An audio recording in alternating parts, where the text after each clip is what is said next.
Bienvenue au podcast L'entrepreneuriat authentique par Nancy Richard.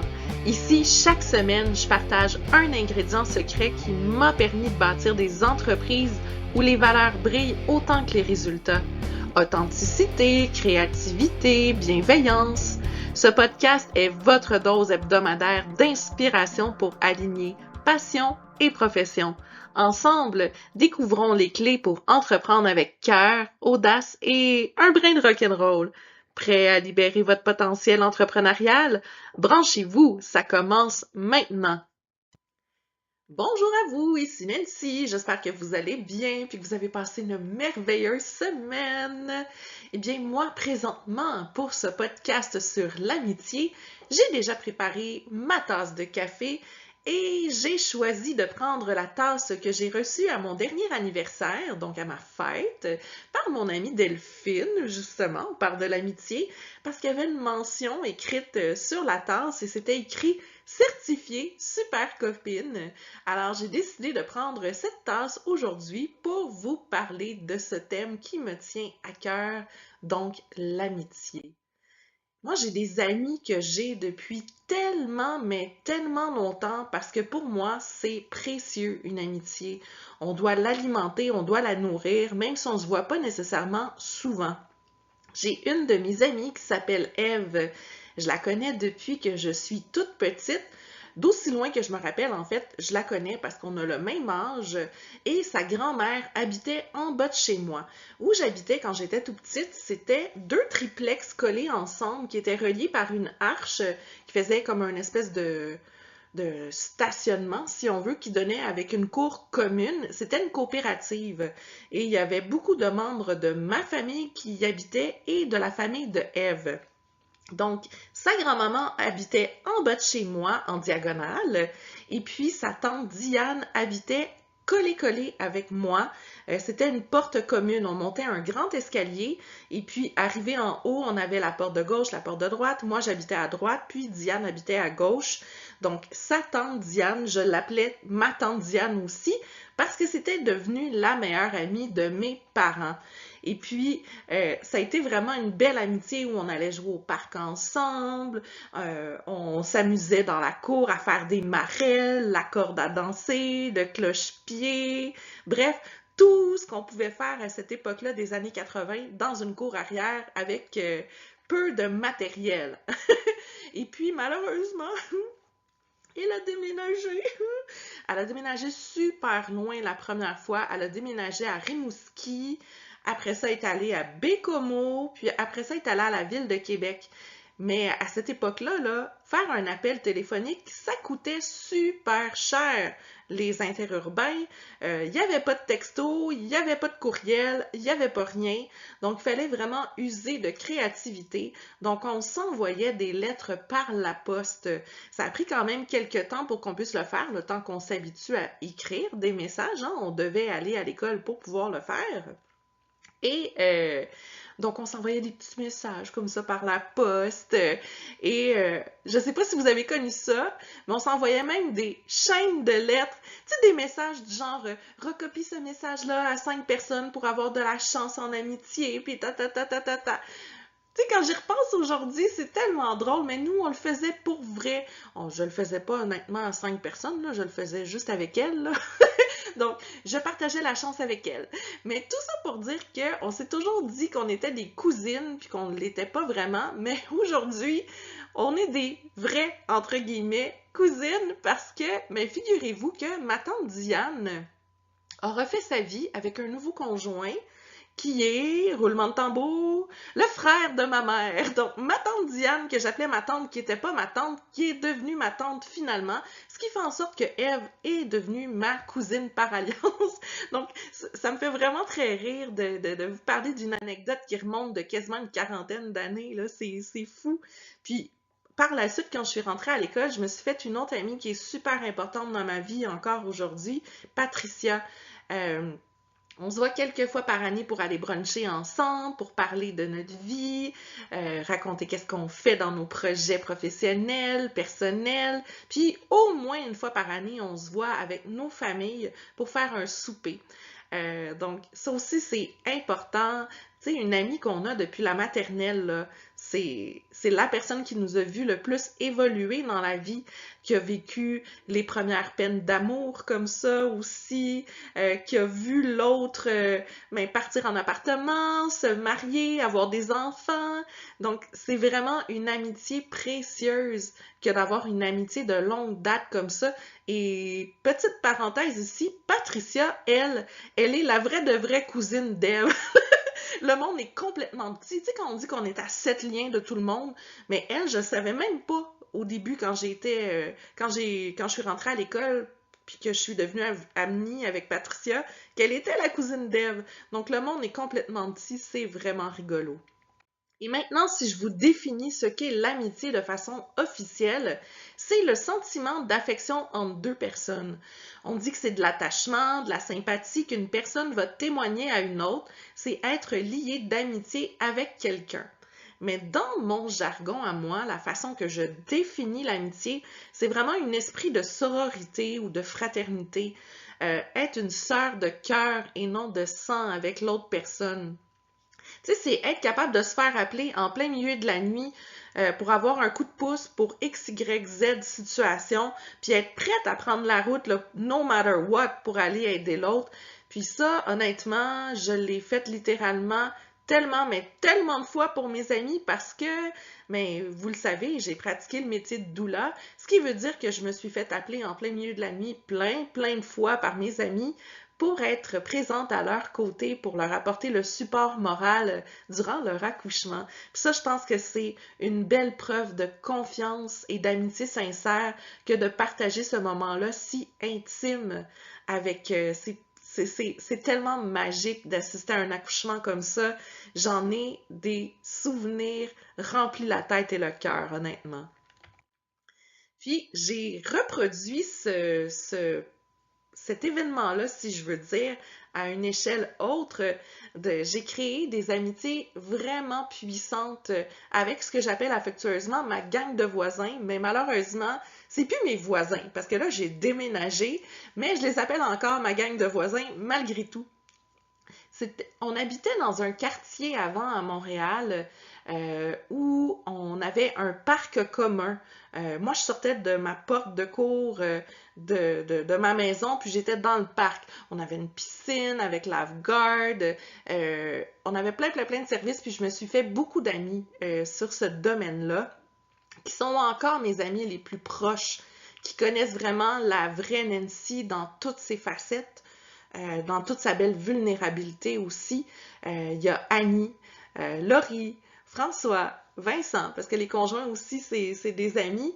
Puis ils sont tous impliqués de façon directe ou indirecte maintenant avec mes entreprises, parce que quand on est amis, on parle de tout ce qu'on fait. Donc, c'est pas juste notre vie personnelle. Moi, je parle également de ma vie professionnelle. Puis je pense que c'est peut-être la différence entre quelqu'un qui est entrepreneur et quelqu'un qui n'est pas entrepreneur. Quand on a des entreprises, ben ça finit par revenir dans les sujets de discussion parce que ça occupe tellement de notre temps puis tellement de nos pensées, mais que c'est important de ventiler puis d'en parler avec d'autres personnes. Donc, tout ça pour dire que Annie, mais elle est directrice artistique dans la vie, donc c'est elle qui a fait tous les logos des entreprises. Son conjoint François, lui, il est musicien et prof de musique. Donc, devinez, qu'est-ce qu'il a fait pour moi? Et oui, c'est lui qui a fait la musique de mon podcast, une musique originale inspirée d'un de mes groupes de musique que j'adore.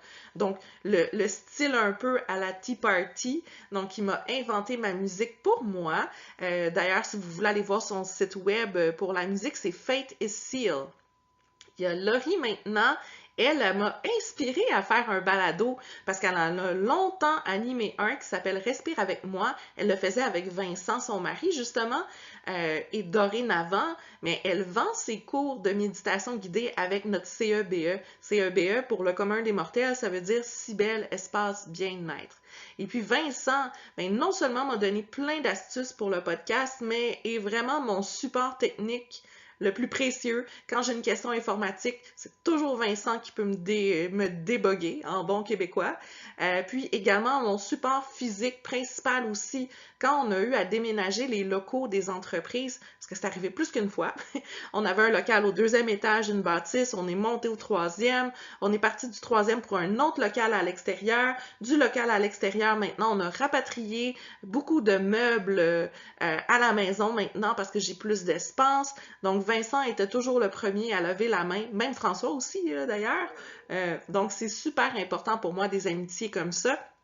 Et à plus grande échelle maintenant, là, je vous ai parlé de la gang de voisins, mais il y a la gang élargie de voisins aussi. Combien de soupers de filles on a fait? Parce que moi, l'amitié passe beaucoup par les repas. Je trouve ça très précieux de partager un moment aussi convivial qu'un repas, parce que ça permet des belles discussions, des beaux échanges qui sont sincères de cœur à cœur. Donc, on s'est fait tellement de soupers fondus dans ma maison pour faire du karaoké. Puis on revenait tout à pied chez nous, c'est ça qui est le fun. Aujourd'hui, je suis la seule qui peut plus revenir à pied, mais Uber existe. Uber existe, donc tant mieux pour moi. Ou sinon, combien de fois qu'on est allé à ce qu'on appelle la Casa de l'ail, donc différents restaurants dans l'univers du grec, vous comprendrez bien. Donc, de passer des soirées entières à discuter entre filles, c'est magique pour moi.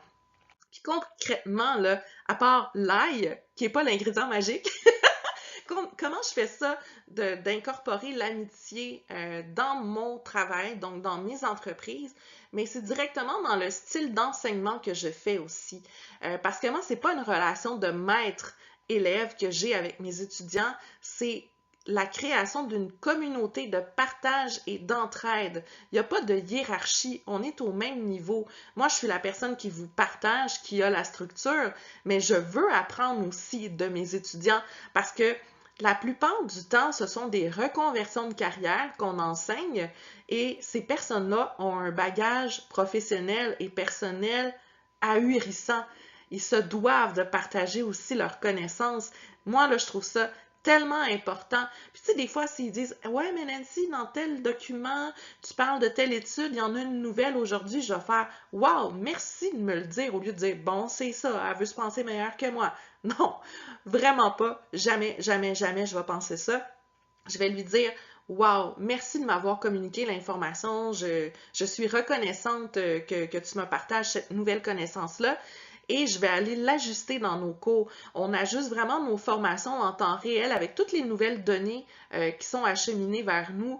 Puis ça, je trouve ça bien parce que c'est grâce à l'esprit coopératif qui est une forme d'amitié, en fait, d'avoir le courage, d'avoir le désir de s'entraider de cette façon-là, puis l'entraide, mais c'est vraiment une des bases les plus solides d'une amitié. Donc ça, pour moi, je trouve ça important. Puis il y a beaucoup de nos gradués aussi qui finissent par travailler avec nous, que ce soit pour toujours ou un petit moment dans leur vie. Il y a des gens qui sont passifs, qui sont partis, mais il y en a qui sont là aussi depuis très longtemps. Tu sais, je pense à Anne-Sophie qui donne le cours de deuil animalier avec moi, qui est une graduée, Delphine, Morane, etc., etc., etc. Je trouve ça super important d'avoir créé ces liens-là magiques pendant leur formation. Puis Claudine et Marie-Noël, ça, c'est deux autres personnes de notre équipe. Mais ça fait encore plus longtemps. Claudine puis moi, là, ça fait 17 ans qu'on est amis quand même.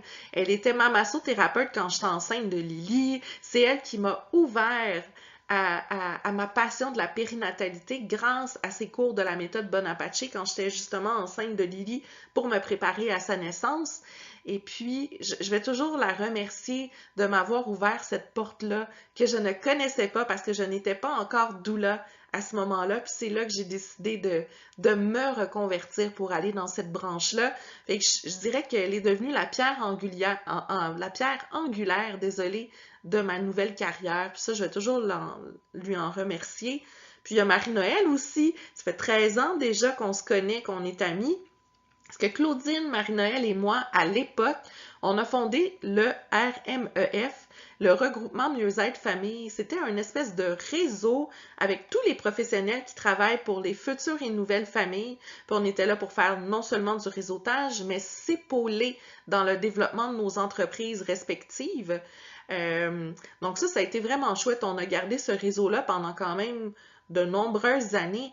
Par contre, ça, c'est devenu un de mes pièges en amitié, honnêtement, parce que moi, j'avais été votée, entre guillemets. On avait voté pour moi pour que je devienne la présidente bénévole de ce regroupement-là, mais malheureusement, beaucoup de gens se déchargeaient sur moi en pensant que c'était mon entreprise.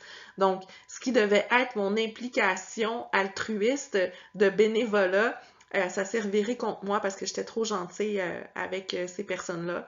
Donc, j'ai été obligée de mettre un terme au regroupement, mais ça a été tellement des belles leçons d'apprentissage que j'ai vécues dans cette expérience-là, puis jamais je vais le regretter. Puis justement, Claudine, puis Marie-Noël, puis moi, écoute, on est un trio de l'enfer depuis plus qu'une décennie, puis je trouve ça vraiment magique.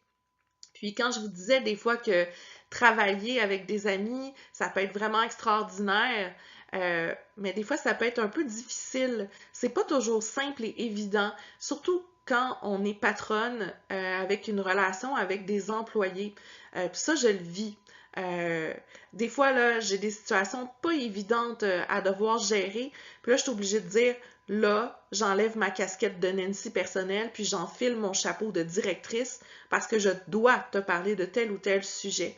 Puis à ce moment-là, quand c'est quelque chose d'un peu plus corsé, relevé, épicé, mais là, je vais organiser une réunion vraiment officielle avec une invitation par courriel, avec un ordre du jour, la rencontre par visioconférence aussi, parce que en se préparant de la sorte, mais on va vraiment vers les faits, on énonce la situation de façon très factuelle, puis on ne se laisse pas emporter par les émotions.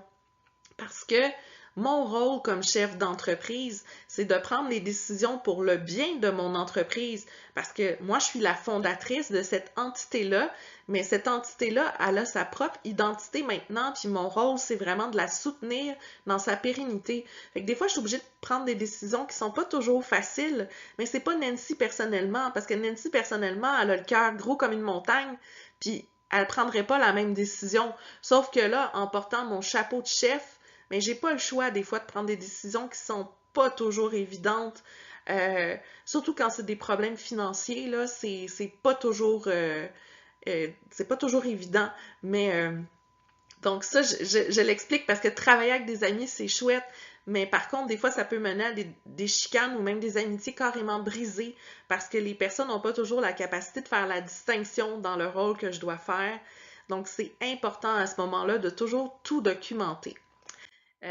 Maintenant, j'ai envie de vous laisser sur une citation inspirante qui est anonyme, malheureusement. Je n'ai pas trouvé qui a fait cette citation-là, mais je la trouve merveilleuse.